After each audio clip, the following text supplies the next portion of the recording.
this one is close to home. This is partially another reason why I had to step away from teaching. But let's take a look at this, right? New Canaan mom challenges New Canaan Public School District for a particular book in her daughter's class, ninth grade class. Educators, some of you are possibly very familiar with this text, possibly even teaching it at this moment. But it's the absolutely true diary of a part-time Indian by Sherman Alexie. Sherman Alexie has his own issues. We could talk about that later. I actually taught this book. I didn't, I'm not going to say I liked teaching it, but I thought it was a great read. And for somebody who doesn't enjoy reading too much with similar background as me growing up, would love this book. This is why context matters. I'll address that a little more later. But back to the text. Um, this book has been challenged, it has been banned across districts, across the country, rather. And it's a little unfortunate. It's a little unfortunate that banning books is a thing in general. I'd be remiss if I didn't say this too. I my first a couple years I was teaching at a charter school, and that's really important context there because charter schools, educators, we all know that charter schools could be shit, for lack of better words. Excuse my language.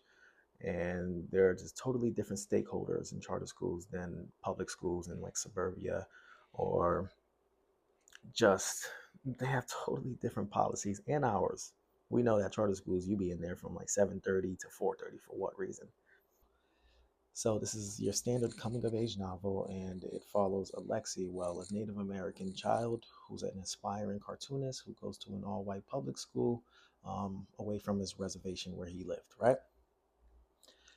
If you look on commonsensemedia.org, it says that this text is, for students who are age 14 and up. That's roughly freshmen, right? Some eighth graders may turn 14 towards the end of their eighth grade year. Naturally, with a premise like that, hopefully you had the foresight to just understand that, yes, the mother's complaints are about some of the racial slurs that are pervasive throughout the text. I haven't read this text since 2016 and 17. I don't remember them explicitly, but I'm sure there were a lot there. And this is naturally what the mom says. And we can take a look here. She mentions racial slurs. And then the Canaan mom mentions the sexual innuendos and just the masturbation that's detailed in the text. I don't remember those scenes specifically, but I'm sure it's there. You are following, Alexi was a freshman, you are following young high school boys. Mom also makes a very good point that maybe there should be a disclaimer before the unit, before the curriculum is set, right? And giving students these syllabuses saying, hey, this is a book we're going to read. These are some of the key concepts or running themes. We don't hear from a particular English teacher, but it's hard for me to believe that this teacher didn't do that. I feel like there's English 101. Well, in the districts I worked at, I'd always give like full disclaimers. If it's hard for you to read, please let me know. We can find other options. Maybe this didn't happen with this particular English class. So the mom does make a good point. I think sometimes having that autonomy and what to read, that's why a lot of school districts are moving into choice, right, in book clubs, just to avoid issues like this. It's so challenging, but we're trying to really accommodate families, students, and just adapt with the times. But teachers, me, this English teacher, as much as we try to accommodate the needs of our students and try to meet the needs of 29 students in a class and parents, families, it's it's tough, but you will have these importunate parents, very persistent in being heard and winning.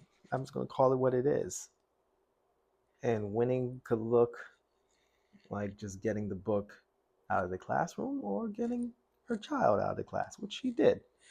But now she she's taking it a step further. You can take a look. So she takes it a step further and she goes on Facebook and she makes a post. In these affluent districts in these suburban towns and cities, you are like it's tough for a teacher. I'll tell you that, because if you go on like these insert affluent town name Facebook moms, right? I hear horror stories about those groups. So just think of your most affluent districts. Now think about that Facebook mom page. You're going to get this. So she circles her wagons and she, people People have courage in groups, and you got to put together a team. So now they're going after the board. This is pretty cool, right? But the board, and she mentions here, you can also see, it seems like the board is just the district is supporting the book and the teacher, and they're not finding fault. Interesting. I wish I had a little more support like that. This is by no means me lobbying for this book, in no way. I'm not a Sherman Alexie apologist. You could take a look at the things he did.